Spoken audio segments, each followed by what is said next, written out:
তারেক রহমান কেন জেল খাটছেন না, এটা আপনার প্রশ্ন? পলাতক, জি, সেটি আমার আসলে জেল খাটছেন না কেন সেটি প্রশ্ন না, কেন পলাতক, কেন তিনি দেশে এসে মামলা মোকাবেলা? তারেক রহমান তো পলাতক না, আপনি জানেন না তারেক রহমান কোথায় আছে?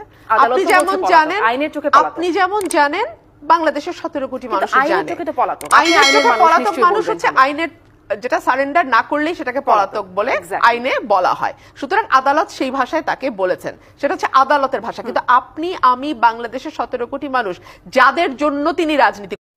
প্রত্যেক দিন নতুন আপডেট পাওয়ার জন্য দাদাভাই ইউটিউব চ্যানেলটি সাবস্ক্রাইব করে রাখুন এবং আমাদের সাথে থাকুন। ধন্যবাদ। আসসালামু আলাইকুম প্রিয় সম্মানিত বন্ধুরা, আপনাদের সকলকে আমাদের চ্যানেলে স্বাগতম। সর্বপ্রথম একটু ভিডিও ক্লিপ দেখলেন হলুদ সাংবাদিকের মুখোমুখি টকশোতে ব্যারিস্টার রুমি ফারহানা। তো সর্বপ্রথম শুনলেন সেই হলুদ সাংবাদিক কি প্রশ্ন করতেছে তাকে, আর তাকে কি সুন্দরভাবে জবাব দিলেন ব্যারিস্টার রুমি ফারহানা। সম্পূর্ণ ভিডিওটি দেখেন। আজকে এই হলুদ সাংবাদিক তাকে প্রশ্ন করতেছে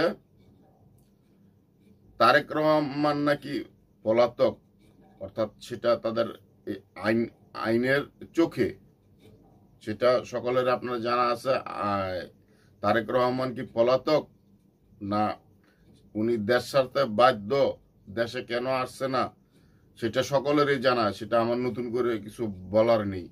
কারণ বর্তমানে যে রাজনৈতিক প্রতিহিংসার শিকার বিএনপির নেতা কর্মীরা, সেটা সকলেরই জানা। তো কথা বাড়াচ্ছি না, তাহলে চলেন আমরা ছোট করে এই ভিডিওটি দেখে নিই। তারেক রহমান কেন জেল খাটছেন না, এটা আপনার প্রশ্ন? পলাতক, জি, সেটি আমার আসলে জেল খাটছেন না কেন সেটি প্রশ্ন না, কেন পলাতক, কেন তিনি দেশে এসে মামলা মোকাবেলা? তারেক রহমান তো পলাতক না, আপনি জানেন না তারেক রহমান কোথায় আছে?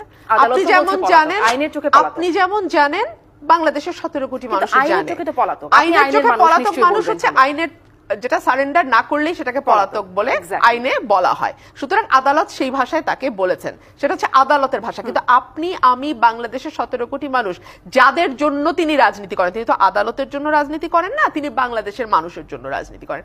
তারা কিন্তু প্রত্যেকটা মানুষ জানে তিনি কোথায় আছেন। এক, দুই হচ্ছে কারাগারকে ভয় পাওয়াটা বিষয় না, বিষয় হচ্ছে আপনি যদি তাকে এর বাইরে গিয়ে কোনো শাস্তি দেন, আপনি তাকে গুম করে ফেলতে পারেন, আপনি তাকে ক্রস ফায়ারে দিতে পারেন, আপনি তাকে ফাঁসি দিতে পারেন। আপনি পারেন না এমন কিছু নয়, কারণ যেহেতু একটা টোটালিটেরিয়ান স্টেটে সমস্ত ক্ষমতা আপনার হাতে কেন্দ্রীভূত এবং রাজনৈতিক অনাস্থা অবিশ্বাসের জায়গা